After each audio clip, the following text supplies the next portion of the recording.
Darth Vader versus Obito up first. I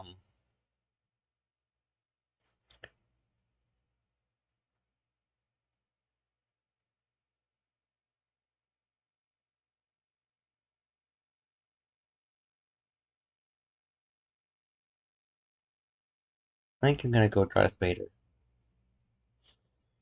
I mean, if they're using extended universe Darth Vader, I feel like Darth Vader's got this one. Obito's pretty good, but um, Darth Vader has done some crazy shit.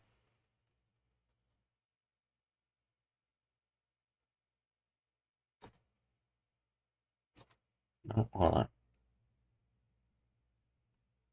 Don't think my sound is set up properly. No, there we go. Sponsored by Brandon Yates. Again? Yeah, Brandon Yates is good, man. Darth Vader, Makes good Dark fucking Lord of music the for these Sith. guys. Obito Uchiha, secret leader of the Akatsuki. Prime examples of how you could die a hero or live long enough to become a villain. He's with Yeah. my boomstick. And it's our job to analyze their weapons, armor, and skills to find out who would win a death battle. A long time ago, in a galaxy far away, the Iron Fist of the Galactic Empire ruled everything.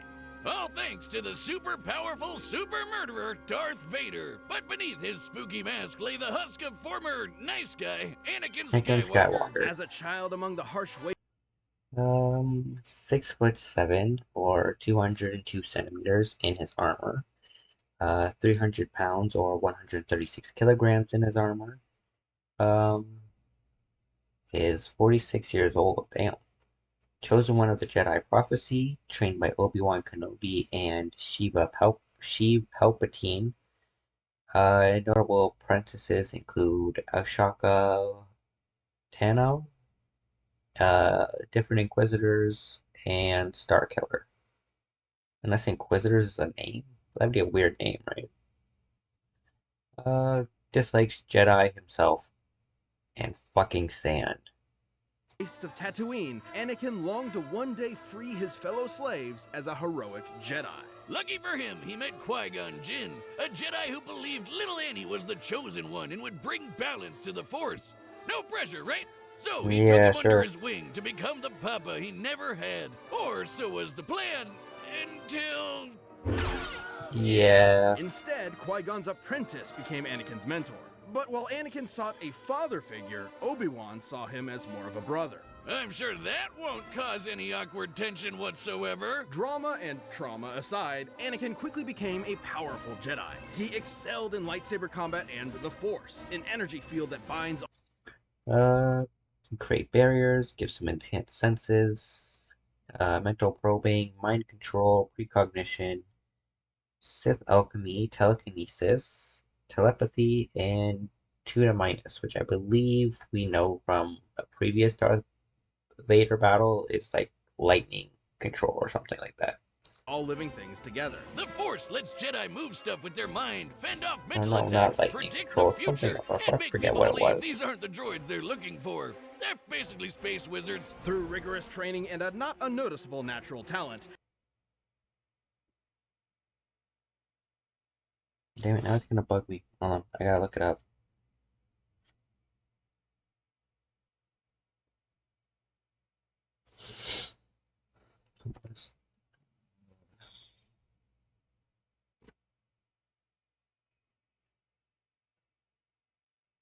Energy absorption, that's right, that's what it was. Both Legends and Disney canons have been inspected for a thorough understanding of Vader's potential, though the current canon takes precedent. Makes sense. Anakin was particularly skilled in the Form 5 lightsaber fighting styles, Xian and Gem So. Also known as the Way of the Crate Dragon. You know that big sand dragon Mando blew up from the inside? Yeah, make that a lightsaber. Form 5 is incredibly versatile, well suited for defending against lightsaber and blaster alike. It focuses on blending parries with devastating counterattacks, aiming to win duels through overwhelming pressure. Perfect for the Padawan who just bulldozed his way through training to become a Jedi Knight. Even as a newly knighted Jedi, Anakin could keep up with some of the most experienced Jedi Masters and Sith Lords of his time. But he had plenty of other problems to deal with, like his late-blooming rebellious teenage angst. I mean, you don't just throw a kid into Space Monk School and expect him to forget everyone he ever cared about, right? Well, apparently that's what he was supposed to do. The life of a Jedi can be difficult and cold, something Anakin could not accept. And so, rather than let his secret wife die in childbirth, he was seduced to the dark side through the promise of power. And so began his Jedi kill streak, until Obi-Wan gave him a glorious lava bath. How refreshing. But thanks to his new Sith Master Palpatine, our young warrior was saved, reborn, rebuilt. He was now Darth Vader. Vader is a badass. Everyone knows it, and they're terrified of him. I mean, just look at the guy. As impressive as his armor appears, you might be surprised by its quirks. See, while the Jedi view the Force as an ally, the Sith see it as a tool from which they draw power through passion and emotion. Most potently, negative emotions. Palpatine trained Vader by not only making him believe he killed his wife, but also ensuring he would never forget the monstrous machine he had become. By making the suit suck ass and piss him off. Seriously, Vader hates this suit. The armor would beep at random times just to annoy him, and the life support system was outdated from the start. Sometimes it would even turn off for several minutes. That doesn't seem good for someone with burnt up lungs. And it was so heavy and clunky that he could barely walk, sometimes even resorting to moving himself with the Force. Oh man, I knew Palpy was evil, but I never knew he was such a dick. Well, despite these issues, the armor is made of durasteel and obsidian and is vacuum sealed. TIE Advanced X1 cluster missiles, LS9.3 laser cannons, class 4 hyperdrive, and a top speed of 1,200 kilometers an hour. He's got his lightsaber with an adjustable blade length, corrupted through anger and pain. Kyber crystal stolen from Karak in Phila. Form 3. Sorosu, which emphasizes defense and deflection. Form 4. Ataru, which emphasizes offense and speed. And Form 5. Shin and Jim. Emphasizes counterattacks and strength. Armor fulfilled its true purpose, crafting Darth Vader into the equivalent of a slasher movie villain commanding a galactic army. Nobody wants to mess with him. Thanks to the dark side of the Force, he can make maelstroms that blast everything away, form barriers that shield from all sorts of attacks, and choke anything that's even a minor inconvenience. Hell, sometimes he skips straight to crushing your lungs. One time, a droid named I-5 tried to kill Vader with a laser stated to move 300,000 kilometers per second. That's light speed, and Vader easily blocked it. And for as much bullshit as Palpatine threw at him, Vader was Luke Skywalker once outsped Guri, who could process information within 6.1 picoseconds. Darth Vader should be just as capable. tough enough and stubborn enough to push through it. Palpatine knew that Vader would eventually try to kill him and take over the Empire. It's how the Sith work. So he constantly fanned Vader's hatred by sending assassins after him to make sure he was still worthy of being his apprentice. Oh, that's nothing. One time, he blasted off most of Vader's robo-limbs, destroyed his armor, dropped him back on the lava planet, and told him to make his way back without the Force. An impossible task, yet one Vader accomplished. Yeah, because he really Known as the most fearsome killer in the galaxy, got a freighter with the Force. First person to kill a Sando aqua monster. Simultaneously controlled the son and the daughter. Don't know what that means. Survived a planet exploding while he was still on it, and has defeated Obi-Wan, Luke, Ventress, Reva, Count Dooku, and Grand Inquisitor.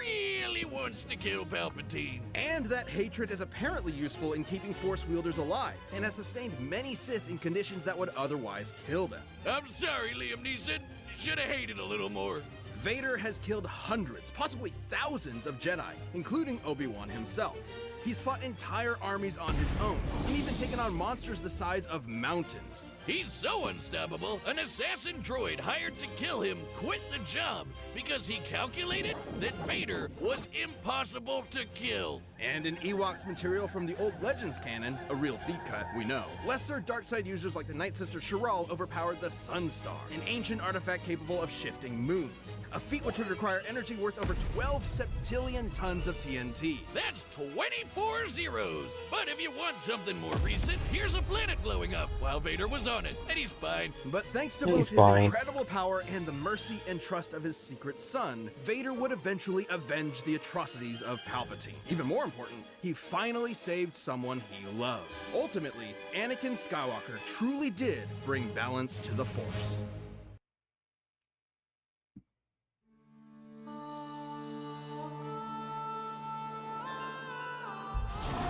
Yep. Hokage, the leader of the Hidden Leaf Village and their strongest ninja, respected and loved by all. Though Yep. few have attained this title, many have strived for it. One such striver, sadly lacking in parents, wanted to both help people and be acknowledged by the rest of the village. And what better way to do that than having your face carved into a mountain? If you think I'm talking about Naruto, guess again! This is the story yeah. of Obito Uchiha! Obito You would think it would be unfortunately Naruto, but no. But their fucking history just keeps on repeating over and over and over in an endless cycle, man. The guy, Madara was right about that.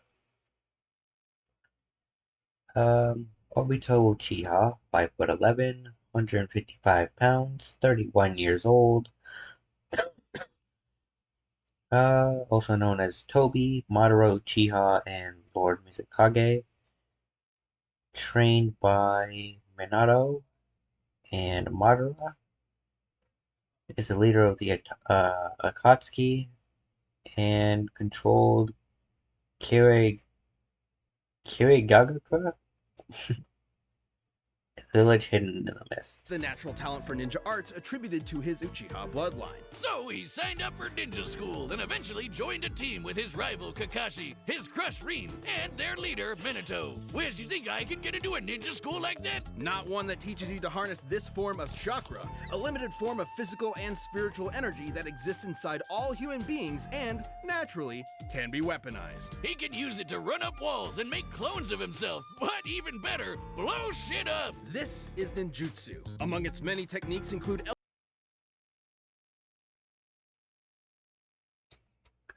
Ninjutsu, fire, earth, wind, lightning, and water release. Wood release, chakra absorption, substitution, shadow clones, summoning demonic statue of the outer path, regeneration via his Hiroshima cells, and 6 past 10 tails coffin seal. elemental attacks, and the Uchiha specialize in all things fire. Big fireballs, small fire.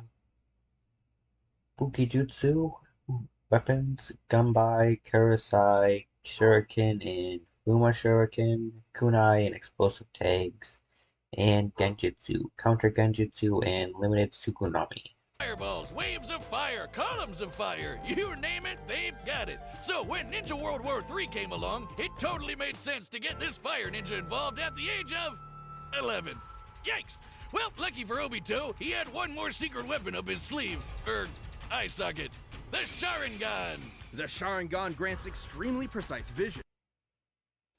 Sharingan, Genjutsu, Sharingan, Izanagi, increased perception, limited precognition, Genjutsu resistance, Jutsu copying, Mingekyo Sharingan, short range Kama wave, Rinnegan gives him access to the Animal Path, Ashura Path, Black Receivers, Diva Path, Human Path, Nakura Path, Outer Path, and Preta Path.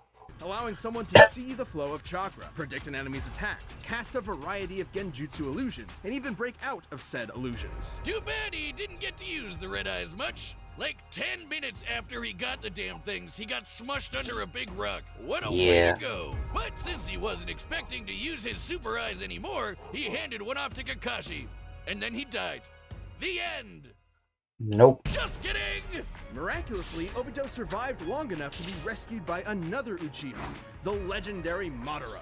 Madara granted Obito a new body, regenerating the limbs he'd lost. You're probably thinking, oh, what a swell guy. Except he was not. Madara Yeah, was no. brewing some plans for world domination and needed a pawn to carry them out.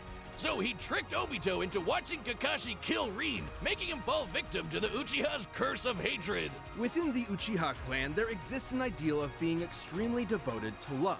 It has been speculated that if a particularly powerful Uchiha loses someone important to them, that love will be replaced with an all-consuming hatred.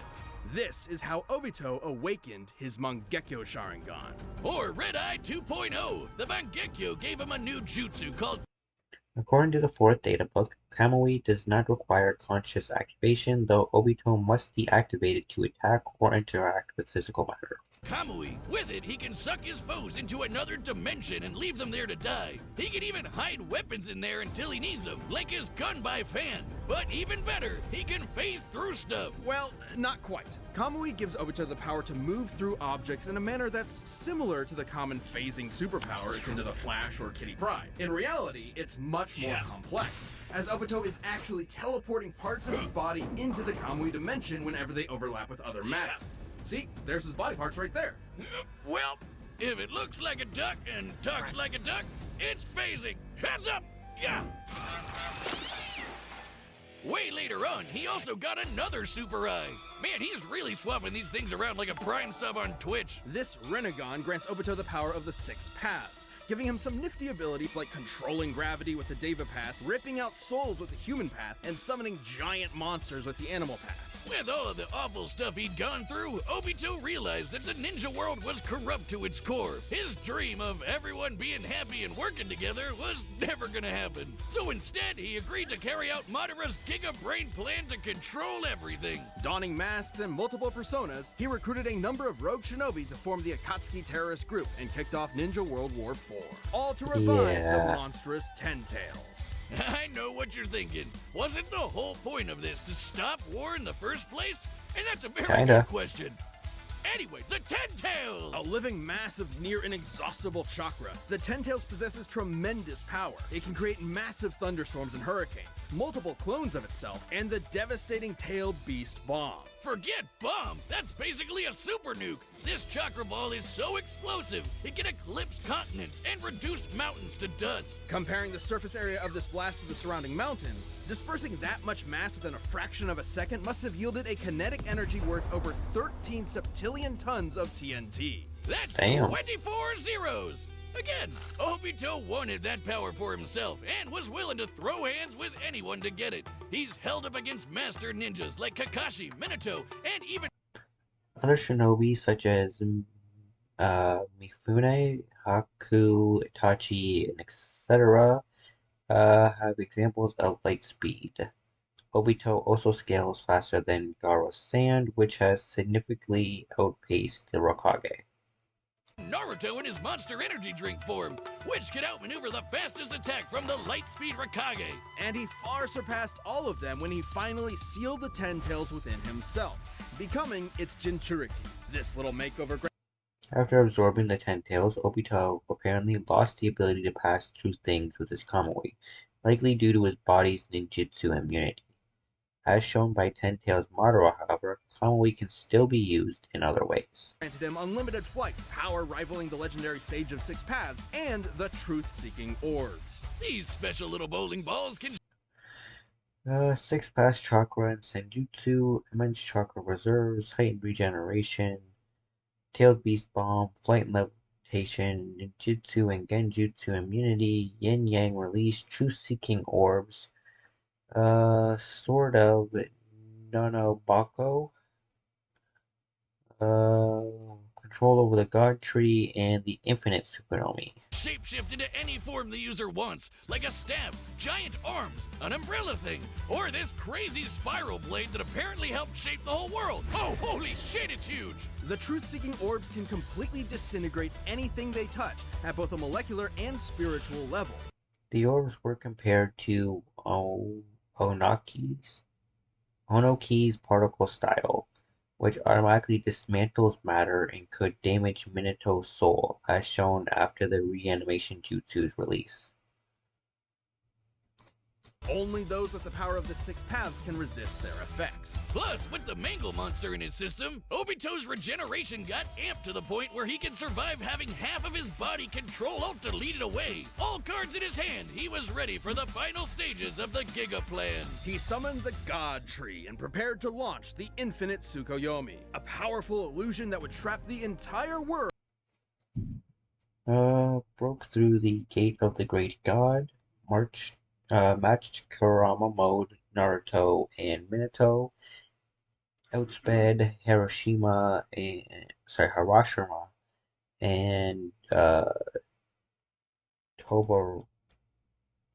Tobarama,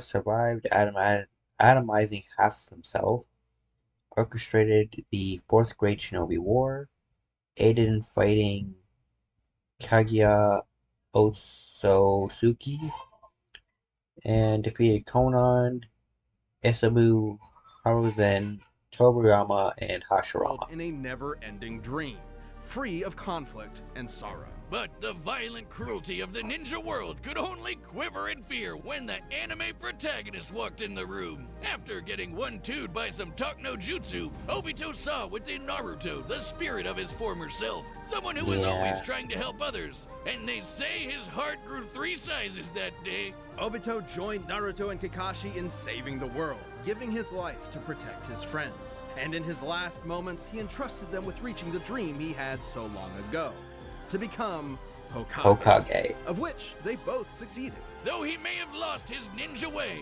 Obito Uchiha overcame his hatred and helped realize the world he wanted. Stop playing alone. Make every game a shared experience. Hako AI keeps you company. Again? He can't keep getting a Shut up, Renegade's great. Go check him out, he has great songs for this channel. All right, the combatants are set. We've run the data through all possibilities. It's time for a death battle!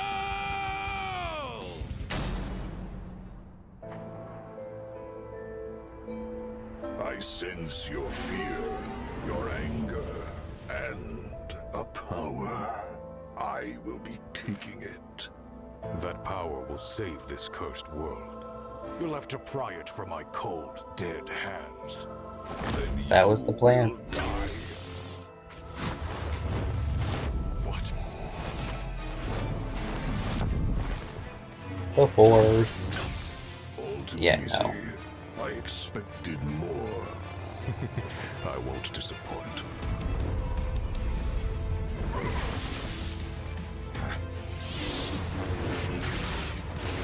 Talking like Madara right now.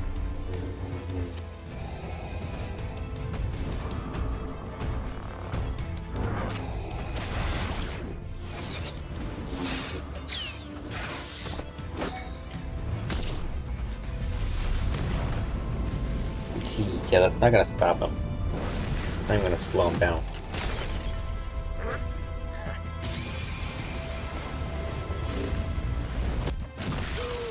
Oh, gotcha, bitch.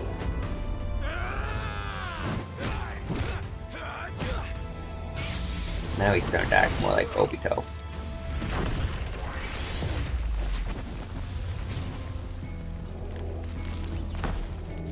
You've lost your humanity as well. On the path of the dark side, it is inevitable. Yeah, that thing's not gonna stop him either.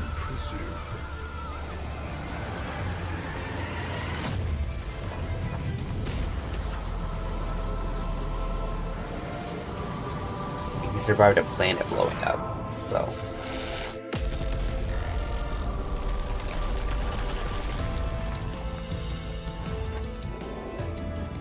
No. This is inevitable. He can get off the Infinite Tsukuyomi, he wins.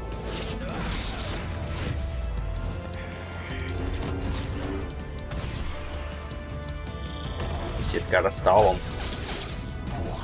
Question is, can he stall him long enough? Because I don't think he can. Oh. Come on, Vader.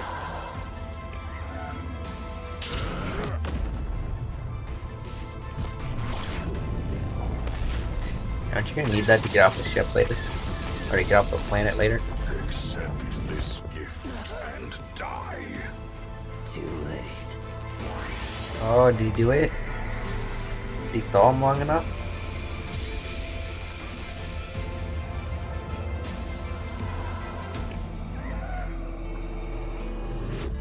Oh, he got him.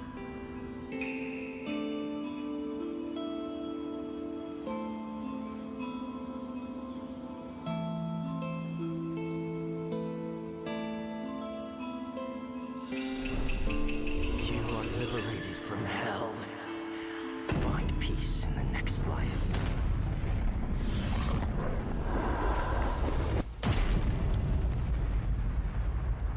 Did he get him?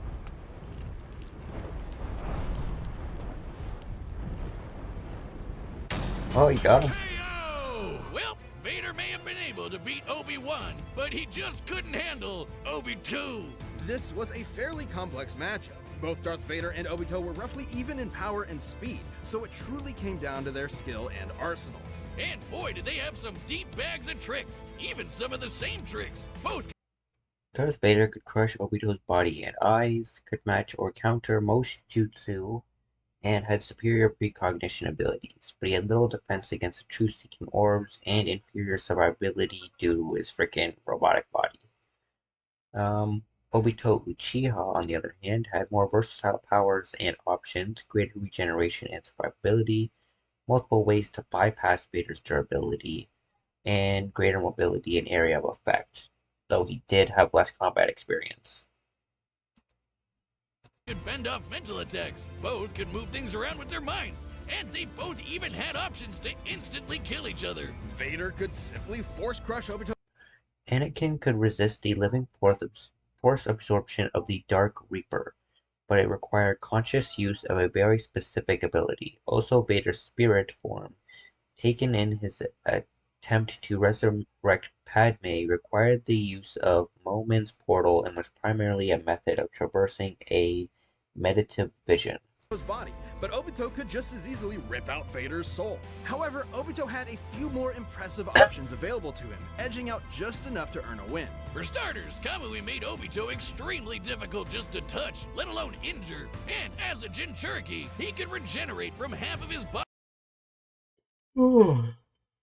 Sorry, yawn.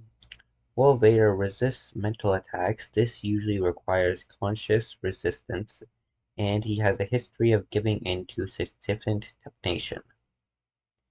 The infinite Tsukuyomi operates on a greater scale than what he has ever encountered and has affected thousands whom resisted mental attacks. Body getting destroyed. While the dark side could help Vader survive extreme conditions, it obviously can't regrow limbs. Plus, thanks to his wide array of jutsu, Obito would eventually overwhelm Vader. While chakra may normally be a limited source of energy, unlike the Force, the Ten Tails provided Obito with an unlimited supply. And since chakra is both spiritual and physical energy, this means Obito would be able to fight on indefinitely. Last but not least, Vader's preference for lightsaber combat means that he'd be up close and personal with Obito, right? Which left him vulnerable to getting disintegrated by one of the many truth-seeking orbs. Or even worse, sucked up into the Kamui dimension. Yeah, don't forget about that. The Force does not exist across dimensions such as hyperspace, but Kamui specifically disconnected from other realities. Force does exist across dimensions such as hyperspace, but Kamui specifically is disconnected from other realities and obviously not associated with the Star Wars universe, providing little reason to assume the Force would even exist within it. Not only would he have no way out, he probably wouldn't even be able to tap into the Force while stuck there. Game over. Have fun starving to death, I guess. Wonder how long you can feed on hate. Darth Vader may have had a tenacity that few others could match, but against Obito's similar might, busted regeneration, and overwhelming range of abilities, there was no escape. In the end, Vader's victory just wasn't meant to be. The winner is Obito Uchiha.